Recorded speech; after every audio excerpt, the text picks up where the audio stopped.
ما هي منصة FBC وما حكم التعامل مع منصة FBC؟ هل الربح منها حلال أم حرام؟ هذا ما نعرض له في حلقة اليوم، فابقوا معنا.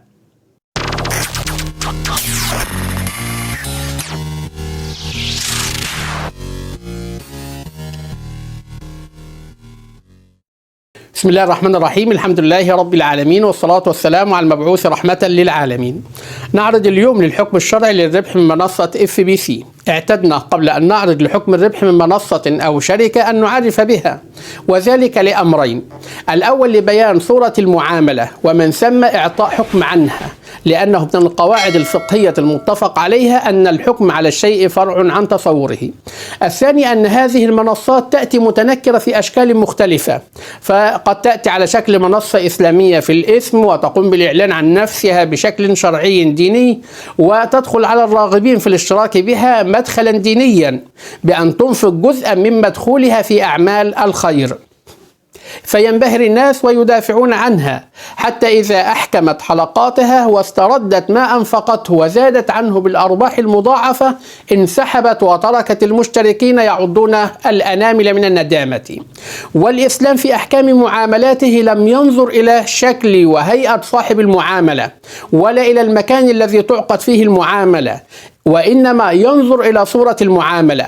فلو افترضنا أن صاحب المعاملة هو شيخ مشايخ الأزهر أو كبير دعاة السلفية، لكن المعاملة فيها مخالفة أو مخالفات شرعية كالربا أو الغرر أو القمار أو عدم التقابض الحقيقي أو الحكمي، فالمعاملة حكمها التحريم بصرف النظر عن طبيعة صاحب المعاملة.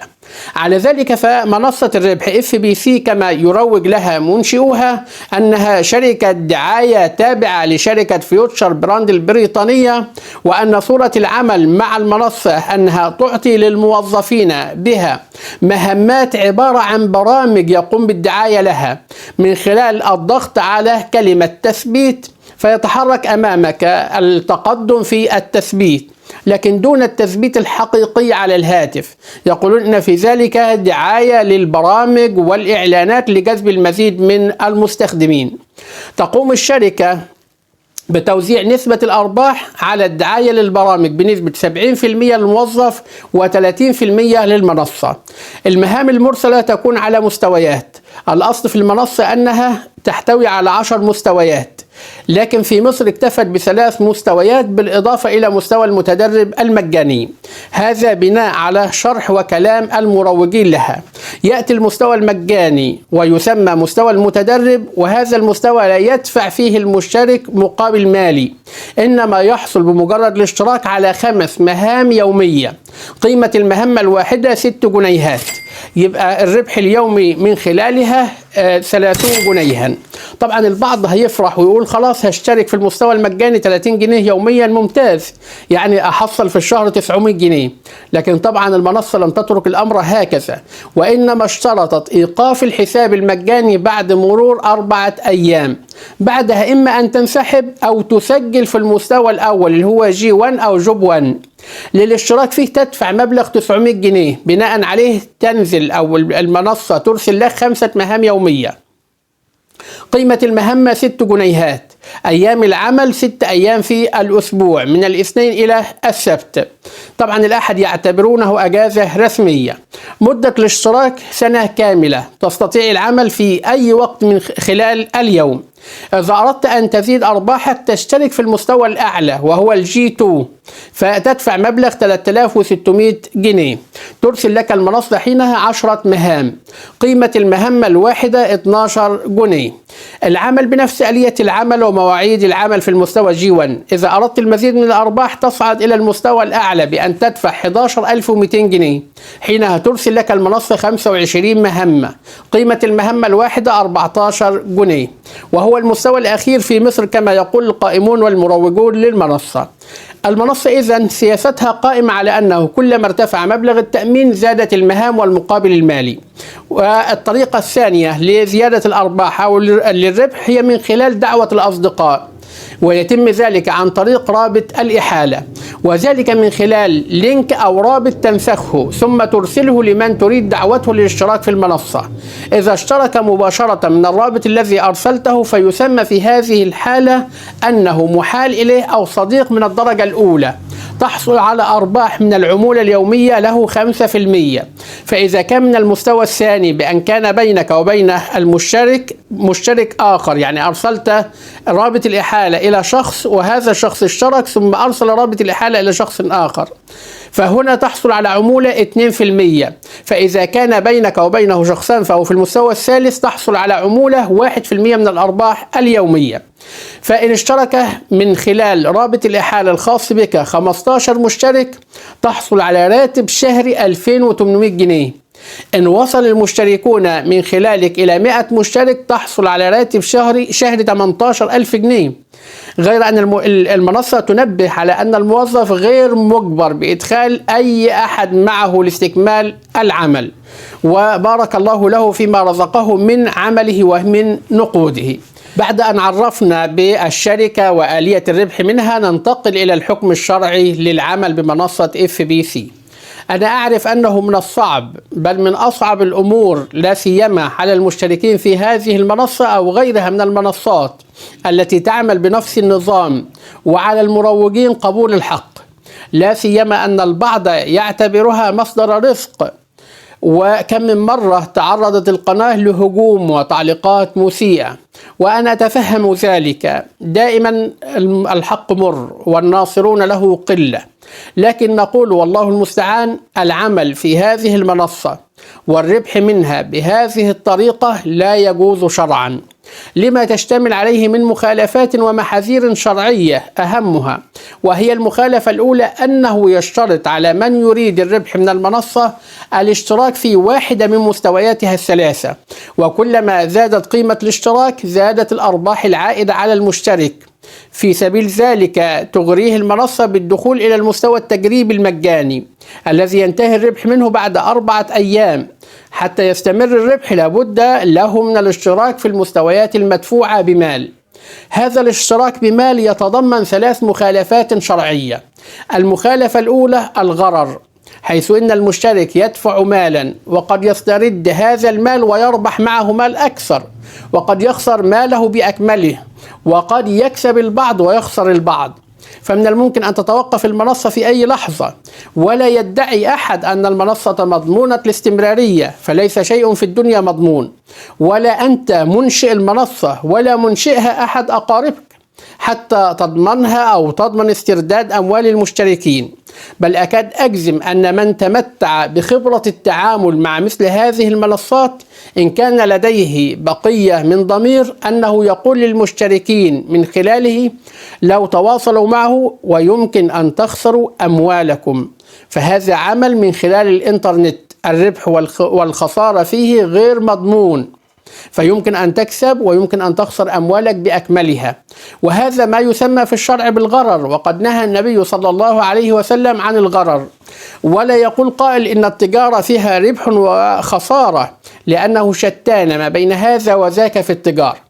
أنت في التجارة تحصل على سلعة أو بضاعة مقابل مالك، فأنت تدفع المال لتحصل على شيء تحتاجه.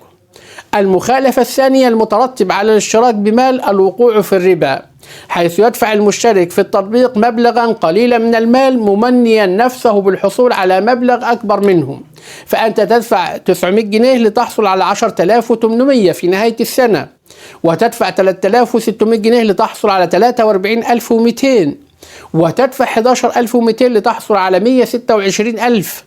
فهي إذن نقود بنقود أو مال بمال مع الزيادة والتأخير، وهذا ما يعرف في الشرع بربا النسيئة. والربا كله محرم بكتاب الله وسنة نبيه والإجماع، ولا يدعي أحد أن ذلك المال مقابل عمل وهو القيام بالمهام، فهذه المهام ما هي إلا صورة أو حيلة لأكل الربا. والقاعدة الشرعية أو الفقهية في العقود والمعاملات تنص على أن العبرة في العقود بالمقاصد والمعاني لا بالألفاظ والمباني. وهذه القاعدة تندرج تحت القاعدة الكبرى الأمور بمقاصدها. فالقاعدة تشير إلى أن عقود البيع أو الشراء وإن كانت تتم بالألفاظ والمباني فإن المعتبر به هو المقصد والنية للمتعاقدين. فالعبرة بما أضمر لا بما أظهر. وما أضمر هنا أن المشترك دفع مالا ليحصل عليه بعد زمن بزيادة، فهو ربا محض يسمى كما قلنا ربا النسيئة. المخالفة الثالثة المترتبة على دفع مال للاشتراك في المنصة هو الوقوع في القمار، حيث يدفع المشترك المال مخاطرا به على أمل الحصول على مبلغ أكبر منه، والأغلب أنه يخسر رأس ماله، وهذا هو القمار المحرم. وقد بينا في أكثر من لقاء أن القاعدة العامة في هذا الباب هي تحريم العمل مع كل منصة أو شركة أو تطبيق يشترط رسوم اشتراك أو شراء سلعة منها للعمل معها والربح من خلال نظامها. ولا يقول قائل أو يدعي مدعي أن المال المدفوع إنما هو وديعة سترد بعد سنة، وأن ذلك لضمان الجدية في العمل وعدم إهمال المهام المرسلة. فهذا كلام عبث. الأصل أني كمشترك وكما يدعي القائمون على المنصة أقوم بعمل هو الترويج والدعاية لمنتج، فكيف أدفع تأمين لقيامي بعمل؟ الأصل أن أحصل أنا على مال مقابل عملي. ولو كان المقصود الإنجاز فلماذا لا ترسل المنصة عدد مهام أكبر؟ بدل من 5 و10 مهام في اليوم لماذا لا تكون 20 مهمة أو 40؟ فتزيد المقابل المالي للمهمة الواحدة، ومن ثم تضمن التفرغ للعمل لو كان حقيقيا.